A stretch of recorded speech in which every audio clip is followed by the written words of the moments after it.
This is Hannibal here from The Hannibal TV. On YouTube, you can call me Mr. Glare today because I see I got lots of glare coming from my glasses. But I'm coming at you with a daily wrestling news update. But I gotta mention, if you haven't heard, Britney Spears earlier today had an arrest for an alleged DUI. I've done concert security for her back around 2009. I got to walk her to the stage for her circus tour.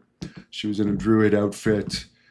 She was really nice, one of the nicest celebrities I met, so I wish her the best in that. Everyone makes mistakes. She had a lot of pressure on her throughout her life. But let's get into another very public celebrity issue with someone more close to wrestling. The son of the multi-million-dollar man who probably is worth far less than that now that he's had to make settlements, Ted DiBiase Jr. Apparently, him and this John Davis, who's involved in this Mississippi welfare scandal with him, had a bunch of bizarre texts. Brett DiBiase, which is one of the sons of Ted, said, "I don't know where I stand with you. Every time I think of you, I want to be with you." And this Mississippi Department of Human Services director guy that was in charge of giving them these welfare funds that they didn't use properly allegedly says, "I love you, I love you, I love you." And this is an old fat guy, keep in mind. And then Brett's like, "It's only when I'm with you I feel safe enough to sleep." Then John says, "I will freaking die for you."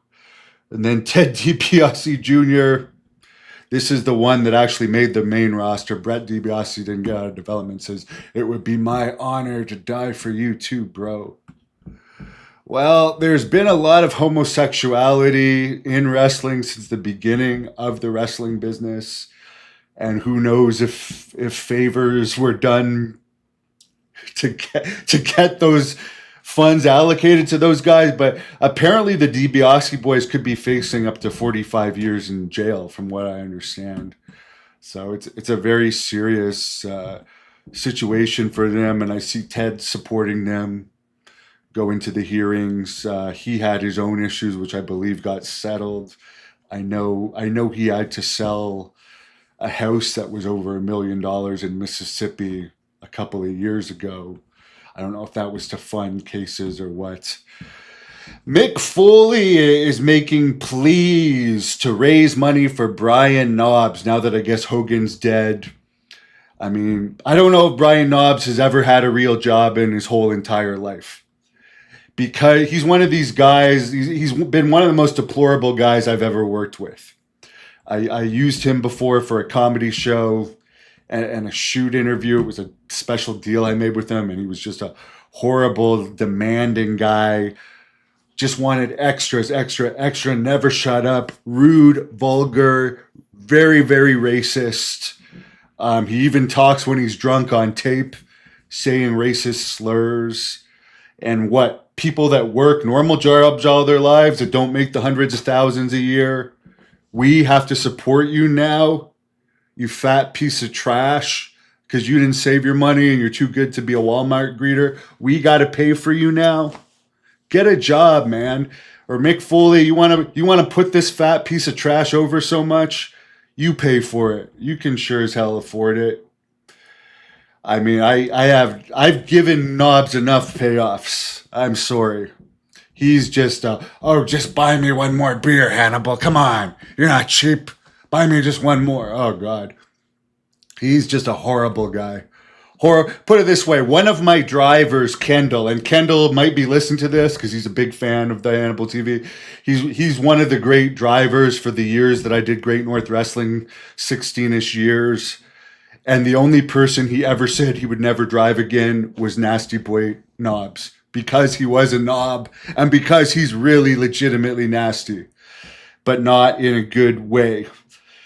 AEW keeps hiring more and more people, even though they don't have any more shows, and they might even be losing a show soon because the ratings that Collision gets now are lower than Rampage got when it was canceled, but they recently hired a bunch more New Japan guys, including one of David Finley's sons. I guess I guess WWE didn't have much interest in him.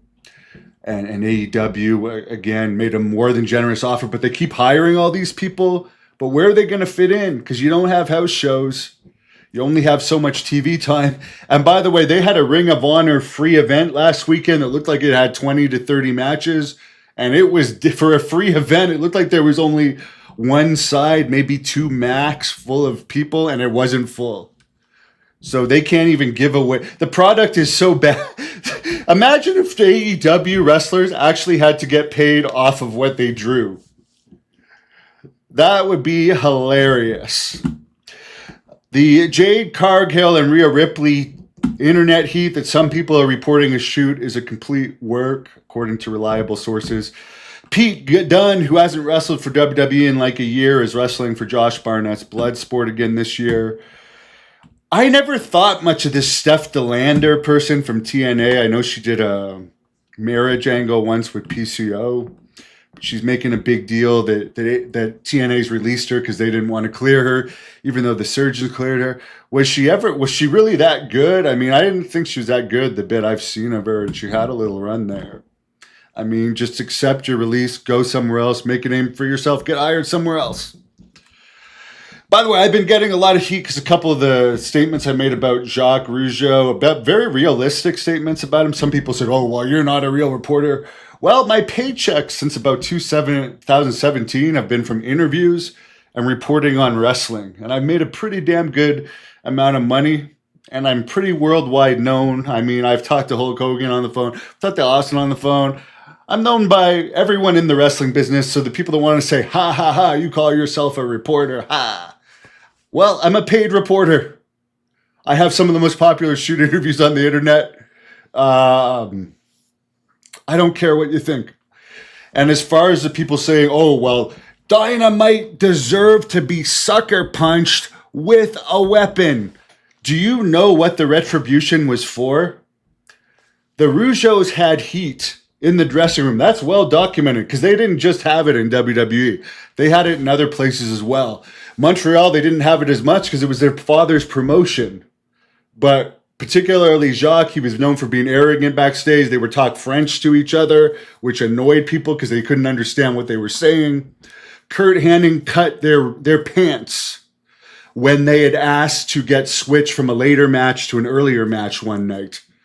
The Rougeaus ratted it out to an agent. That's called stooging in wrestling, and they ratted out that it was Dynamite, even though it was Hennig.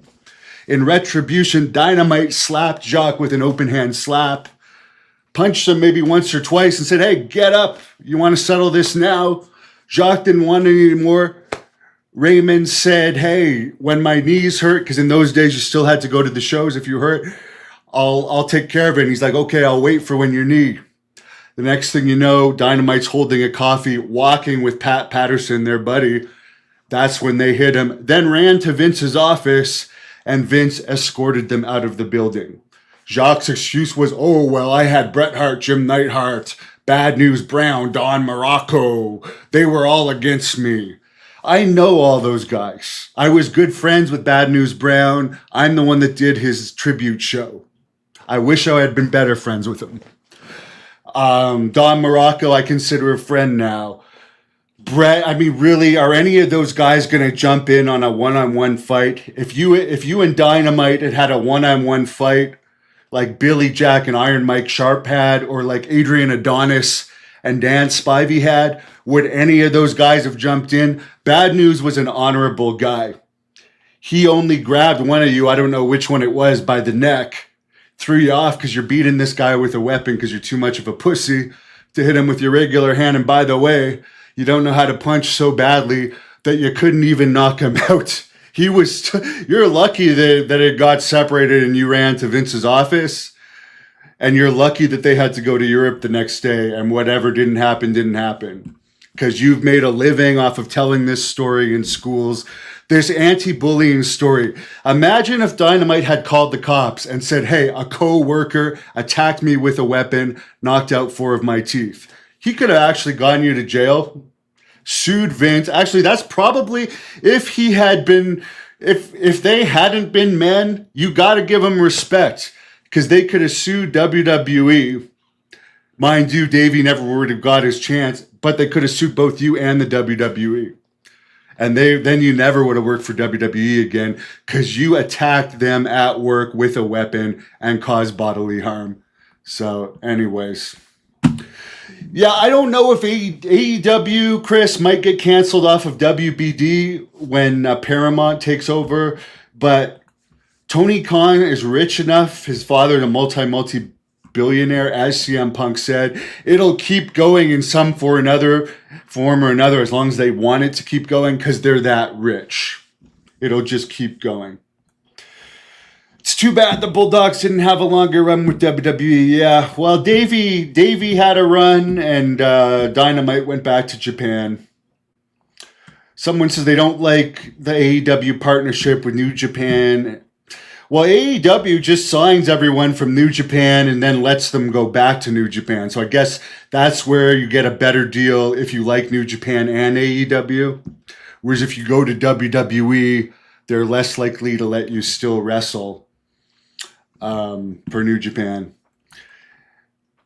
AEW and WWE are both shit and garbage. I said it in my little update earlier today. I watched the Danhausen thing, which one of you commented was good. I saw the Danhausen thing with Dominic Mysterio and his group, and it was just poor acting of people reciting lines. I'm not into it. I'm just not into it. Dino Bravo scared the shit out of everyone. Honestly, Jock wants us to believe that if him and Dynamite, if Jock had come up and say, "Hey Dynamite, let's go mano a mano," all these guys like Dino and Don Morocco. Don Morocco is one of the most honorable people I've met in wrestling. Let me just say that right now. He is a man of honor and one of the nicest I've ever met in wrestling. And I'm saying that he's right up there with Hillbilly Jim. He friggin' made a birthday cake for me, for crying out loud. What kind of a guy does that? That's not a guy, Jacques, that's going to interfere in a mano fight. I'm sorry. And by the way, Don Morocco's an old-time pothead. He's not going around looking for fights when he's on the road 30 days at a time with WWE. Can I do a shoot with Road Dogg? Well, yes, he left WWE earlier today. A lot of people are saying, are we going to see the New Age Outlaws back in AEW? That would be cool.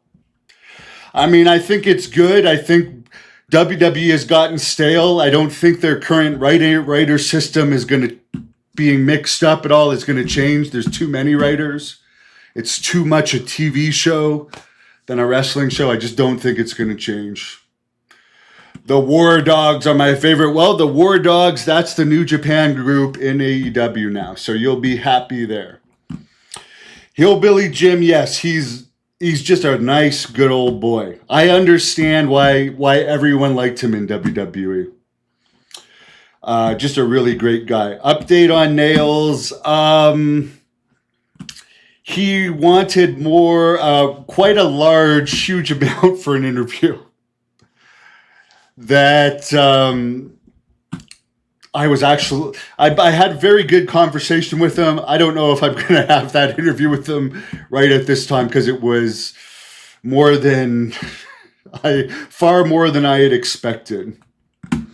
But yeah, Jacob, Don is a good guy. I will call them as I see them, and I will call them as I treat them. I gave Jacques a lot of chances, but when he said the other day, Hannibal, you got to bleed every match, so I can't referee one of your matches because you bleed every match. Honestly, guys, I got a lot of my fans on there. Have I bled even 5% of my matches? Honestly, the only thing I'd do for Jacques is a brawl for all.